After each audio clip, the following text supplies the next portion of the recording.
समान गौर जी यानी भगवान शंकर सुशोभित है। जहां एक ओर शंकर जी जटा धारण किए हुए हैं तो वहीं दूसरी ओर गौरी जी के सुंदर केशपाश सुशोभित हो रहे हैं। शक्ति के साथ शिव का यह रूप अर्धनारीश्वर रूप कहलाता है।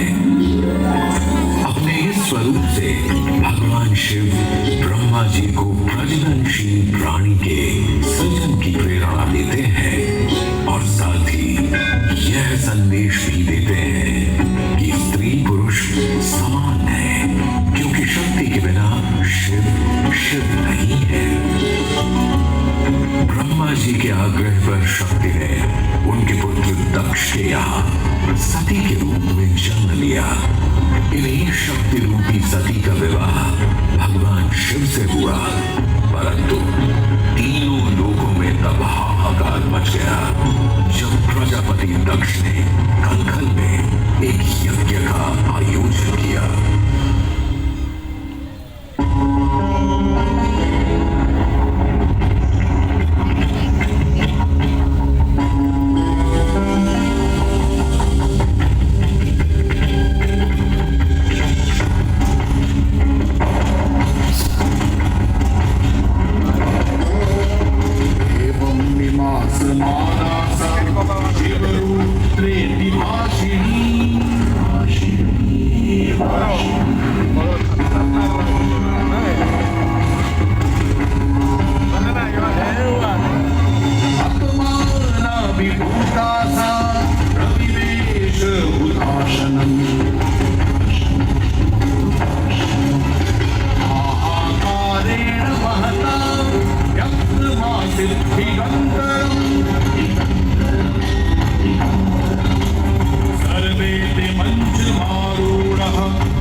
शिव शंभु को प्रजापति दक्ष ने यज्ञ में आमंत्रित नहीं किया था। जब सती को यह ज्ञात हुआ तो वे स्वयं यज्ञ में सम्मिलित होने एवं अपने पिता से मिलने कनखल जा पहुंची। वहां उनके पिता प्रजापति दक्ष ने समस्त अतिथियों के समक्ष अपने दामाद शिव की निंदा की एवं अपनी पुत्री का तिरस्कार किया। देवी सती यह अपमान सह न पाई और क्रोधित हो उन्होंने अग्नि कुंड में कूदकर अपनी देह को त्याग दिया। सती की देह का वृत्तांत जानकर क्रोधित शिव ने प्रलयंकारी तांडव प्रारंभ किया।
की दिव्य देह अपने कंधों पर उठाकर चारों दिशाओं में विचरण करने लगे।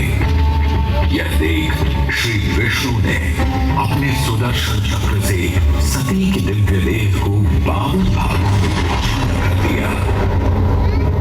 धरती पर जिन 52 जगहों पर देवी सती के अंग कटकर गिरे, वे सभी स्थान शक्तिपीठ बन गए। आप लोग आज जहां बैठे हैं, यहां से लगभग 30 किलोमीटर दूर तारा तारिणी शक्तिपीठ है। इस तीर्थ को भारत के 4 प्रमुख प्राचीन शक्तिपीठों में से एक माना जाता है। इसके अलावा ओडिशा में 2 और शक्तिपीठ भी हैं। जाजपुर में स्थापित गिरिजा शक्तिपीठ, जहां आज भी देवी दुर्गा को मां गिरिजा के रूप में पूजा जाता है, तो वहीं दूसरी ओर भगवान जगन्नाथ के मंदिर परिसर में शक्तिपीठ के रूप में मां विमला मंदिर मौजूद है। चाहे देवी सती की दिव्य देह शक्तिपीठ बनकर पृथ्वी पर समा गई हो, लेकिन शिव को शक्ति से कौन अलग कर सकता है। मान्यता है कि देवी सती ने राजा हिमवान और मैनावती की पुत्री बन पार्वती के रूप में दोबारा जन्म लिया और एक बार फिर भगवान शिव से विवाह किया।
सभी देवतागण भगवान शिव को मंडप की ओर ले गए। सभी देवतागण के साथ उनकी अर्धांगिनियां भी वहां उपस्थित थी। भगवान विष्णु के आग्रह करने पर रुद्र ने अपना दिव्य रूप धारण किया था। चारों ओर देवताओं से घिरे हुए देवों के देव महादेव सभी आभूषणों से सुसज्जित थे। करोड़ों सूर्यों के समान तेजस्वी भगवान शिव ने सुंदर रत्नमय मुकुट धारण कर रखा था। कंठ में हार आदि सुंदर आभूषण शोभा दे रहे थे। सुंदर कड़े और बाजूबंद उनकी भुजाओं को विभूषित कर रहे थे। अग्नि के समान निर्मल एवं अनुपम, अत्यंत सूक्ष्म, मनोहर एवं बहुमूल्य युगल वस्त्र से उनकी बड़ी शोभा हो रही थी।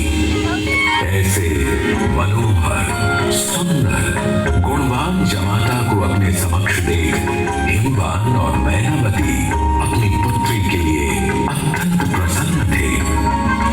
श्रेष्ठ गंधर्व उनका यशगान करने लगे और अप्सराएं नृत्य करने लगी।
शिव शंभु को भोले उनकी सादगी एवं सरलता के लिए कहा जाता है।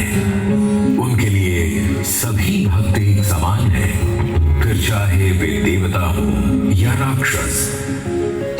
जहां रावण ने घोर तपस्या कर भगवान शिव से अनेक वरदान प्राप्त किए, तो वहीं उसी अहंकारी रावण का सर्वनाश करने हेतु श्री राम की आराधना को भी शिव ने स्वीकार किया।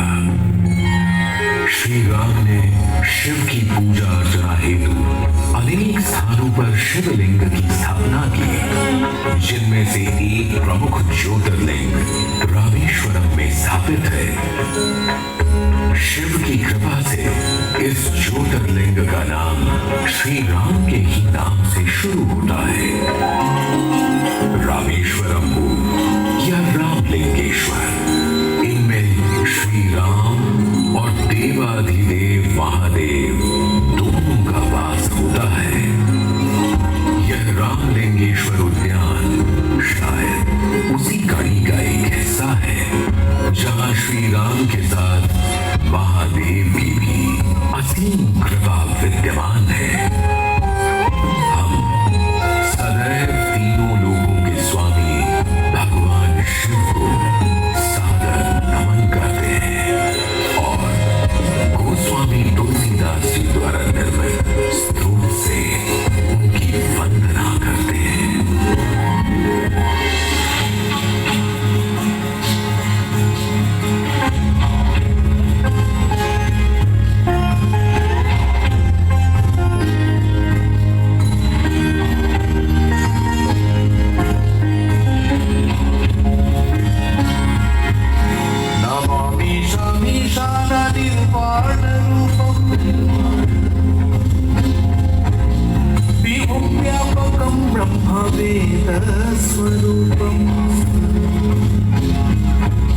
निजं निर्गुणं निर्विकल्पं निरीहं चिदाकाशमाकाशवासं भजेऽहं नमामि शमीशाननिर्वाणरूपं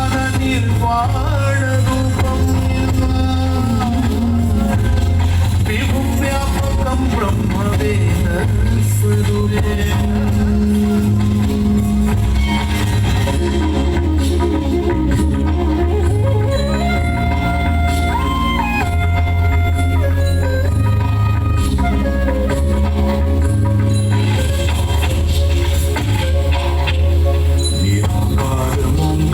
मूलं गौरीयं गिराज्ञानगौरीतमीशं गिरीशं करालं महाकालकालं कृपालं